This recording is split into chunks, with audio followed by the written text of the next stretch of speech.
My dad was a Presbyterian minister and he loved music. He was a great musician.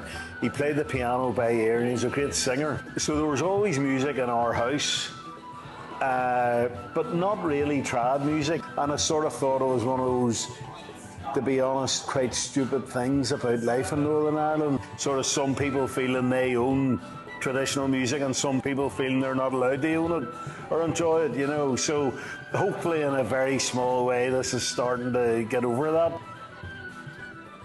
In the historically unionist area of East Belfast, where music was once another dividing line, traditional music is being reclaimed, not as a weapon but as common ground.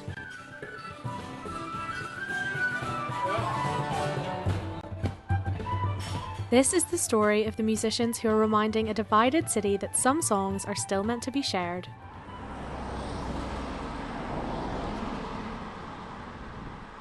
And it's sort of like once I started hearing about it, you had all these actually quite good trad musicians crawling out of the woodwork in East Belfast.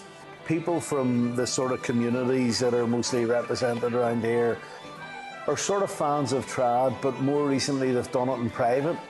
They've done it in their homes because there hasn't been, they nearly haven't had permission to do it. And so having a weekly session here has given people permission to enjoy it, I think.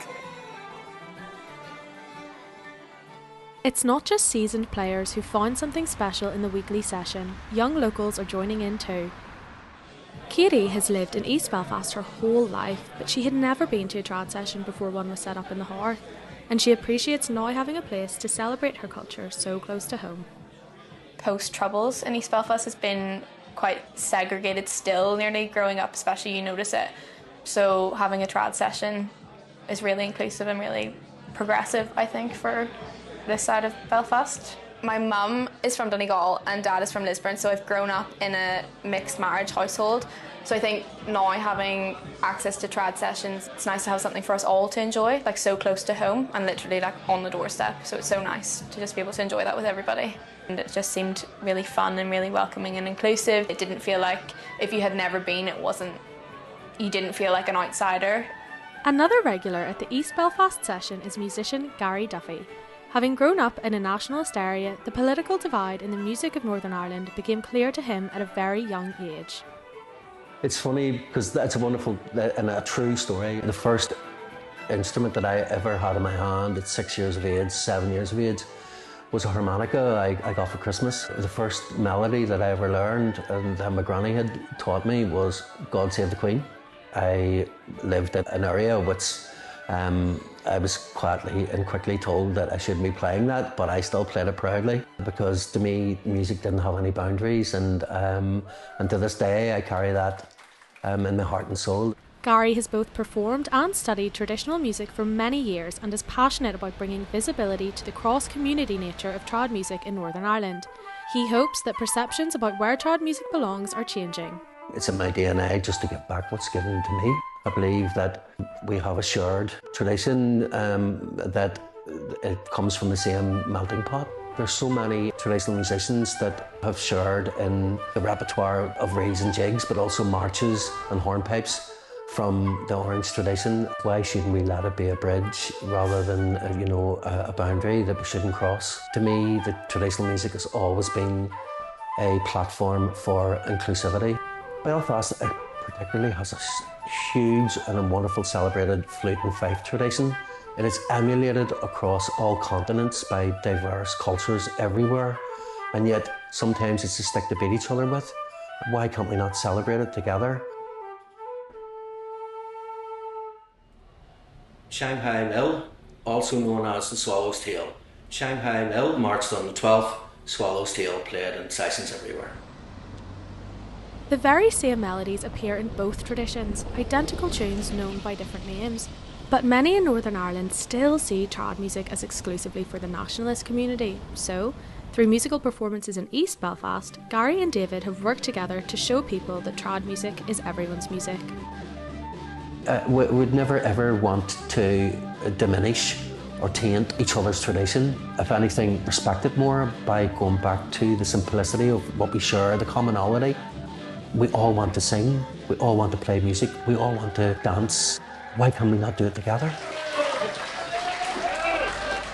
The Newton Arts Road still bears the marks of recent conflict, and the lingering segregation and divide within the community remains a concern among locals. When David first went to set the session up, some pubs turned the idea down because they were worried about how people from this side of the city might react.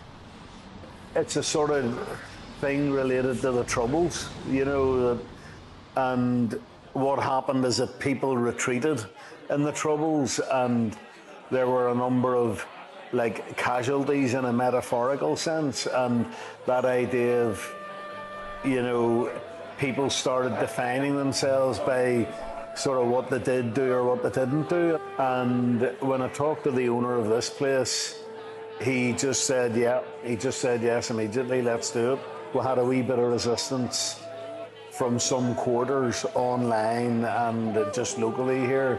So it definitely was a bump on the road, I would say, and I, as a person who was sort of bringing people together, I actually felt a bit of a duty of care that, you know, this was my idea, and if something happened or went wrong, I would be responsible for it. Although it was probably just keyboard warriors having a go, you had to take it seriously. Like, we've had lots of visitors to this session who have heard about it through a thing called the Belfast Session Guide, which is a great resource, you know, and we're on the Belfast Session Guide. The only caveat here is, for reasons that we were alluding to earlier, I didn't really do any advertising or promotion, or I started at the very beginning and then I stopped because we had some dubious characters having a go at us on social media. Social media platforms may give a voice to critics, but they are also helping new people discover a love for trad. Many such people could be found at Belfast Trad Fest, the city's annual traditional music festival. This week-long celebration brings together teachers, top musicians, audiences and students from Belfast and beyond. Trad enthusiast John travelled from London this year to attend. I come from a multicultural background, but there's no Irish in me. I wouldn't be here now if it wasn't for social media, specifically YouTube, and there's some really, really great tutorials, some really great teachers. But I knew at some point that if you want to get good at anything artistic or musical, you have to interact and learn with other people. And it's just so much more like organic and natural. You feel so much more connected with other people and with the music. I've just felt completely at home and I feel completely welcome. John's teacher at the Tradfest Summer School is Patrick Davey, who has been playing, performing and teaching trad music for over 40 years. There's a thing, it's kind of a comical word which somebody described to me one time. It's called the nya, which is like a secret hidden ingredient in the music, which you can't really describe, you certainly can't notate, and you only get the nya when you play along with other people. And I think it's important to get experience in that from the very start in your lessons. So you can't really absorb that without actually playing along with the person. Events like Tradfest go to show how popular traditional music is in Belfast. But this hasn't always been the case. The biggest change is, thankfully, it is infinitely more popular than it would have been back in my day.